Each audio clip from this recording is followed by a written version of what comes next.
ਬਾਬਾ ਬੰਦਾ ਸਿੰਘ ਬਹਾਦਰ ਦੇ ਨਾਮ ਨੂੰ ਵਿਗਾੜਨ ਦਾ ਕਿਸੇ ਨੂੰ ਕੋਈ ਹੱਕ ਨਹੀਂ ਹੈ। ਜੋ ਸਿੱਖ ਤਵਾਰੀਖ ਦੇ ਅੰਦਰ, ਸਿੱਖ ਇਤਿਹਾਸ ਦੇ ਅੰਦਰ ਦਰਜ ਹੈ, ਉਹੀ ਸਭਨਾਂ ਨੂੰ ਮੰਨਣਾ ਚਾਹੀਦਾ ਹੈ। ਸ਼੍ਰੋਮਣੀ ਗੁਰਦੁਆਰਾ ਪ੍ਰਬੰਧਕ ਕਮੇਟੀ ਨੂੰ ਆਦੇਸ਼ ਹੈ ਕਿ ਇਹ ਜੋ ਵੀ ਇੱਕ ਪਿਰਤ ਚਲਾਉਣ ਦੀ ਕੋਸ਼ਿਸ਼ ਕੁਝ ਸਰਕਾਰਾਂ ਦੇ ਵੱਲੋਂ ਕੀਤੀ ਜਾ ਰਹੀ ਹੈ, ਇਹਨਾਂ ਦੇ ਨਾਲ ਤਾਲਮੇਲ ਕਰਕੇ ਇਹਨਾਂ ਨੂੰ ਪੱਕੇ ਤੌਰ ਦੇ ਉੱਤੇ ਸਮਝਾਇਆ ਜਾਵੇ। ਸਾਨੂੰ ਇਤਿਹਾਸ ਨੂੰ ਵਿਗਾੜਨ ਦੀ ਕਿਸੇ ਵੀ ਤਰ੍ਹਾਂ ਇਜਾਜ਼ਤ ਨਹੀਂ ਮਿਲਣੀ ਚਾਹੀਦੀ ਕਿ ਗੁਰੂ ਗੋਬਿੰਦ ਸਿੰਘ ਜੀ ਮਹਾਰਾਜ ਨੇ ਬਾਬਾ ਬੰਦਾ ਸਿੰਘ ਬਹਾਦਰ ਨੂੰ ਅੰਮ੍ਰਿਤ ਛਕਾ ਕੇ 5 ਤੀਰ ਦੇ ਕੇ ਇਸ ਧਰਤੀ ਤੇ ਭੇਜਿਆ ਤੇ ਜ਼ਬਰ ਤੇ ਜੁਰਮ ਦੀ ਜਿਹੜੀ ਆ ਜੜ ਪੁੱਟੀ ਸੀ। ਬਾਬਾ ਬੰਦਾ ਸਿੰਘ ਬਹਾਦਰ ਦੇ ਸ਼ਹੀਦੀ ਦਿਹਾੜੇ ਮੌਕੇ ਹਰਿਆਣਾ ਸਰਕਾਰ ਵੱਲੋਂ ਉਹਨਾਂ ਨੂੰ ਸ਼ਰਧਾਂਜਲੀ ਦੇਣ ਲਈ ਜਾਰੀ ਕੀਤੇ ਗਏ ਇਸ਼ਤਿਹਾਰ ਵਿੱਚ ਉਹਨਾਂ ਨੂੰ ਵੀਰ ਬੰਦਾ ਬੈਰਾਗੀ ਲਿਖਣ ਤੇ ਸ਼੍ਰੀ ਅਕਾਲ ਤਖਤ ਸਾਹਿਬ ਦੇ ਕਾਰਜਕਾਰੀ ਜਥੇਦਾਰ ਗਿਆਨੀ ਕੁਲਦੀਪ ਸਿੰਘ ਅੜਗਾਜ ਅਤੇ ਸ਼੍ਰੋਮਣੀ ਗੁਰਦੁਆਰਾ ਪ੍ਰਬੰਧਕ ਕਮੇਟੀ ਦੇ ਪ੍ਰਧਾਨ ਐਡਵੋਕੇਟ ਹਰਜਿੰਦਰ ਸਿੰਘ ਧਾਮੀ ਨੇ ਸਖਤ ਇਤਰਾਜ਼ ਪ੍ਰਗਟ ਕੀਤਾ ਹੈ। ਜਥੇਦਾਰ ਗੜਗਾਜ ਨੇ ਇੱਕ ਵੀਡੀਓ ਸੁਨੇਹੇ ਰਾਹੀਂ ਬਾਬਾ ਬੰਦਾ ਸਿੰਘ ਬਹਾਦਰ ਨੂੰ ਯਾਦ ਕਰਦਿਆਂ ਕਿਹਾ ਕਿ ਹਰਿਆਣਾ ਸਰਕਾਰ ਵੱਲੋਂ ਕੀਤੀ ਗਈ ਇਹ ਕਾਰਵਾਈ ਸਿੱਖ ਇਤਿਹਾਸ ਨੂੰ ਰਲਗੱਡ ਕਰਨ ਦਾ ਯਤਨ ਹੈ। ਉਹਨਾਂ ਕਿਹਾ ਕਿ ਉਹ ਸਿੱਖ ਧਰਮ ਦੇ ਇੱਕ ਮਹਾਨ ਯੋਧੇ ਹਨ ਜਿਨ੍ਹਾਂ ਦੀ ਸ਼ਨਾਖਤ ਨੂੰ ਬਦਲਣ ਦਾ ਯਤਨ ਕੀਤਾ ਗਿਆ ਹੈ। ਉਹਨਾਂ ਹਰਿਆਣਾ ਦੀ ਸਿੱਖ ਸੰਗਤ ਨੂੰ ਅਪੀਲ ਕੀਤੀ ਹੈ ਕਿ ਇਸ ਮਾਮਲੇ ਵਿੱਚ ਉਹ ਸਰਕਾਰ ਕੋਲ ਆਪਣਾ ਇਤਰਾਜ਼ ਦਰਜ ਕਰਵਾਏ। ਉਹਨਾਂ ਨੇ ਸ਼੍ਰੋਮਣੀ ਗੁਰਦੁਆਰਾ ਪ੍ਰਬੰਧਕ ਕਮੇਟੀ ਨੂੰ ਵੀ ਆਦੇਸ਼ ਦਿੱਤਾ ਹੈ ਕਿ ਉਹ ਇਸ ਮਾਮਲੇ ਵਿੱਚ ਹਰਿਆਣਾ ਸਰਕਾਰ ਖਿਲਾਫ ਢੁਕਵੀਂ ਕਾਰਵਾਈ ਕਰੇ ਅਤੇ ਇਤਿਹਾਸ ਨੂੰ ਰਲਗੱਡ ਕਰਨ ਦੇ ਇਸ ਯਤਨ ਨੂੰ ਰੋਕੇ। ਕਿ ਬਾਬਾ ਬੰਦਾ ਸਿੰਘ ਬਹਾਦਰ ਨੂੰ ਸਿੱਖ ਨਾ ਸਿੱਧ ਕਰਕੇ ਕਈ ਲੋਕ ਉਹਨਾਂ ਨੂੰ ਵੱਖ-ਵੱਖ ਚੌਖਟਿਆਂ ਦੇ ਵਿੱਚ ਫਿੱਟ ਕਰਨ ਦੀ ਕੋਸ਼ਿਸ਼ ਕਰ ਰਹੇ ਨੇ। ਜਿਵੇਂ ਅੱਜ ਹਰਿਆਣਾ ਸਰਕਾਰ ਨੇ ਜਿੰਨੇ ਵੀ ਸਰਕਾਰੀ ਇਸ਼ਤਿਹਾਰ ਜਾਰੀ ਕੀਤੇ ਨੇ, ਉਹਦੇ ਵਿੱਚ ਉਹਨਾਂ ਨੇ ਬਾਬਾ ਬੰਦਾ ਸਿੰਘ ਬਹਾਦਰ ਨੂੰ ਉਹਨਾਂ ਦੇ ਅਸਲ ਨਾਮ ਬਾਬਾ ਬੰਦਾ ਸਿੰਘ ਬਹਾਦਰ ਦੇ ਨਾਲ ਯਾਦ ਕਰਨ ਦੀ ਬਜਾਏ ਬੰਦਾ, ਵੀਰ, ਵੈਰਾਗੀ ਦੇ ਨਾਮ ਨਾਲ ਯਾਦ ਕਰਕੇ ਇਸ਼ਤਿਹਾਰ ਜਾਰੀ ਕਰਕੇ ਸਿੱਖ ਇਤਿਹਾਸ ਨੂੰ ਧੁੰਦਲਾ ਕਰਨ ਦੀ ਕੋਸ਼ਿਸ਼ ਕੀਤੀ ਹੈ। ਤੇ ਨਾਲ ਦੀ ਨਾਲ ਜੋ ਮਹਾਨ ਸ਼ਹੀਦ ਨੇ ਸਿੱਖ ਕੌਮ ਦੇ, ਉਹਨਾਂ ਨੂੰ ਆਪਣੇ ਰੰਗ ਦੇ ਵਿੱਚ ਰੰਗਣ ਦੀ ਕੋਸ਼ਿਸ਼ ਕੀਤੀ ਹੈ। ਮੈਂ ਜਿੱਥੇ ਹਰਿਆਣਾ ਦੇ ਸਿੱਖਾਂ ਨੂੰ ਅਪੀਲ ਕਰਦਾ ਹਾਂ, ਉੱਥੇ ਹੀ ਸ਼੍ਰੋਮਣੀ ਗੁਰਦੁਆਰਾ ਪ੍ਰਬੰਧਕ ਕਮੇਟੀ ਨੂੰ ਆਦੇਸ਼ ਹੈ ਕਿ ਇਹ ਜੋ ਵੀ ਇੱਕ ਪਿਰਤ ਚਲਾਉਣ ਦੀ ਕੋਸ਼ਿਸ਼ ਕੁਝ ਸਰਕਾਰਾਂ ਦੇ ਵੱਲੋਂ ਕੀਤੀ ਜਾ ਰਹੀ ਹੈ, ਇਹਨਾਂ ਦੇ ਨਾਲ ਤਾਲਮੇਲ ਕਰਕੇ ਇਹਨਾਂ ਨੂੰ ਪੱਕੇ ਤੌਰ ਦੇ ਉੱਤੇ ਸਮਝਾਇਆ ਜਾਵੇ, ਤੱਥਾਂ ਤੋਂ ਜਾਣੂ ਕਰਵਾਇਆ ਜਾਵੇ ਕਿ ਜਦੋਂ ਕੋਈ ਗੁਰੂ ਦੇ ਘਰ ਦੇ ਵਿੱਚ ਆਉਂਦਾ ਹੈ, ਖੰਡੇ ਬਾਟੇ ਦੀ ਪੌਲ ਛਕਦਾ ਹੈ, ਅੰਮ੍ਰਿਤ ਦੀ ਦਾਤ ਲੈ ਲੈਂਦਾ ਹੈ, ਤਾਂ ਉਸ ਦੇ ਪਿਛਲੇ ਕਰਮ, ਧਰਮ, ਜਾਤ, ਗੋਤ ਸਭ ਖਤਮ ਹੋ ਜਾਂਦੇ ਨੇ। ਸਤਿਗੁਰ ਕੈ ਜਨਮੈ ਗਵਨ ਮਿਟਾਇਆ, ਉਹ ਗੁਰੂ ਦਾ ਸਿੱਖ ਹੋ ਜਾਂਦਾ ਹੈ। ਤੋ ਬਾਬਾ ਬੰਦਾ ਸਿੰਘ ਬਹਾਦਰ ਸਿੱਖ ਕੌਮ ਦਾ ਮਹਾਨ ਜਰਨੈਲ ਹੈ,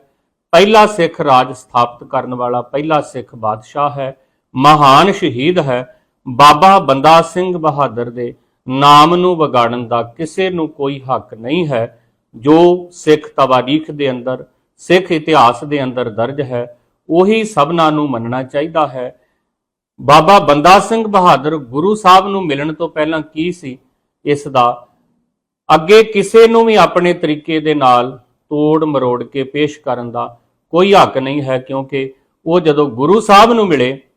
ਤਾਂ ਸੱਚੇ ਪਾਤਸ਼ਾਹ ਨੇ ਪੁੱਛਿਆ ਸੀ, ਤੂੰ ਕੌਣ ਹੈ? ਤਾਂ ਉਹਨੇ ਕਿਹਾ ਸੀ, ਜੀ ਮੈਂ ਆਪ ਦਾ ਬੰਦਾ।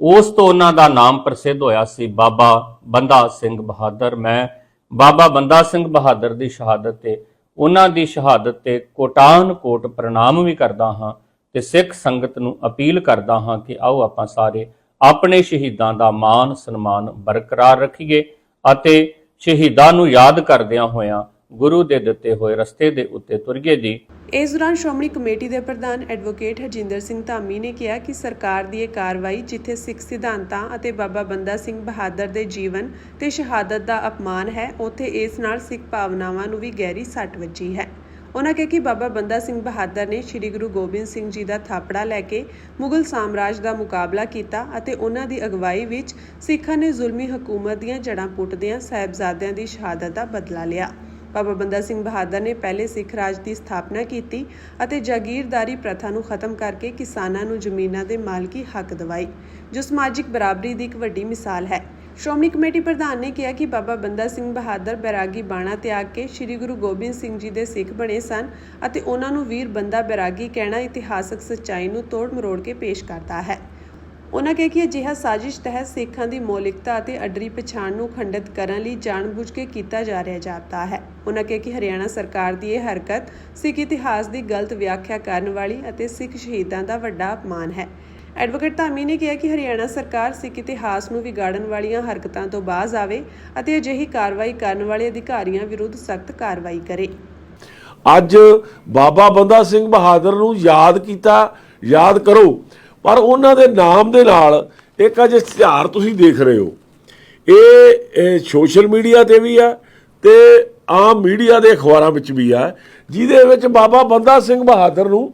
ਵੀਰ ਬੰਦਾ ਵੈਰਾਗੀ ਦਾ ਨਾਮ ਦਿੱਤਾ ਗਿਆ, ਜਿਹੜਾ ਕਿ ਕਿਸੇ ਵੀ ਤਰ੍ਹਾਂ ਅਧਿਕਾਰ ਨਹੀਂ ਰੱਖਦਾ ਕੋਈ ਵੀ ਸਰਕਾਰ ਜਾਂ ਕੋਈ ਵੀ ਮੀਡੀਆ। ਸੋ ਇਹ ਹਰਿਆਣਾ ਸਰਕਾਰ ਵੱਲੋਂ ਜਿਹੜੇ ਇਸ਼ਤਿਹਾਰ ਦਿੱਤੇ ਗਏ, ਇਸ ਦੇ ਵਿੱਚ ਵੀਰ ਬੰਦਾ ਵੈਰਾਗੀ ਦਾ ਨਾਮ ਦਿੱਤਾ ਗਿਆ, ਜਦੋਂ ਕਿ ਇਤਿਹਾਸ ਇਸ ਗੱਲ ਦੀ ਗਵਾਹੀ ਭਰਦਾ, ਇਸ ਗੱਲ ਦੇ ਸਬੂਤ ਨੇ। ਸਾਨੂੰ ਇਤਿਹਾਸ ਨੂੰ ਵਿਗਾੜਨ ਦੀ ਕਿਸੇ ਵੀ ਤਰ੍ਹਾਂ ਇਜਾਜ਼ਤ ਨਹੀਂ ਮਿਲਣੀ ਚਾਹੀਦੀ ਕਿ ਗੁਰੂ ਗੋਬਿੰਦ ਸਿੰਘ ਜੀ ਮਹਾਰਾਜ ਨੇ ਬਾਬਾ ਬੰਦਾ ਸਿੰਘ ਬਹਾਦਰ ਨੂੰ ਅੰਮ੍ਰਿਤ ਛਕਾ ਕੇ 5 ਤੀਰ ਦੇ ਕੇ ਇਸ ਧਰਤੀ ਤੇ ਭੇਜਿਆ ਤੇ ਜ਼ਬਰ ਤੇ ਜੁਰਮ ਦੀ ਜਿਹੜੀ ਆ ਜੜ ਪੁੱਟੀ ਸੀ। ਸੋ ਅਸੀਂ ਸਖਤ ਸ਼ਬਦਾਂ ਨਾਲ ਕਹਿੰਦੇ ਹਾਂ, ਭਾਵੇਂ ਕਿ ਸ਼੍ਰੋਮਣੀ ਗੁਰਦੁਆਰਾ ਪ੍ਰਬੰਧਕ ਕਮੇਟੀ ਦੇ ਪ੍ਰਧਾਨ ਐਡਵੋਕੇਟ ਹਰਜਿੰਦਰ ਸਿੰਘ ਧਾਮੀ ਸਾਹਿਬ ਨੇ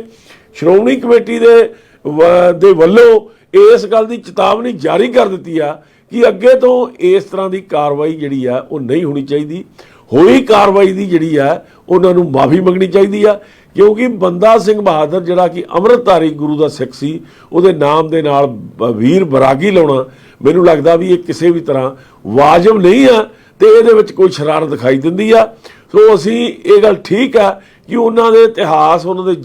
ਦੇ ਜਨਮ ਪਰਿਵਾਰ ਦੇ ਨਾਲ ਸੰਬੰਧਿਤ ਬਹੁਤ ਸਾਰੇ ਜਿਹੜੀ ਆ ਗੱਲ ਉਹ ਹੋ ਸਕਦੀ ਹੈ, ਇਤਿਹਾਸ ਦੇ ਅੰਦਰ ਦਰਜ ਹੈ, ਪਰ ਬਾਬਾ ਬੰਦਾ ਸਿੰਘ ਬਹਾਦਰ ਨੂੰ ਗੁਰੂ ਸਾਹਿਬ ਨੇ ਅੰਮ੍ਰਿਤਧਾਰੀ ਸਿੱਖ ਸਾਜਿਆ, ਜਿਹੜਾ ਕਿ ਅੱਜ ਬਾਬਾ ਬੰਦਾ ਸਿੰਘ ਬਹਾਦਰ ਦੇ ਨਾਮ ਤੇ ਜਾਣਿਆ ਜਾਂਦਾ ਤੇ ਅਸੀਂ ਸਭ ਉਸ ਤੇ ਮਾਣ ਕਰਦੇ ਹਾਂ।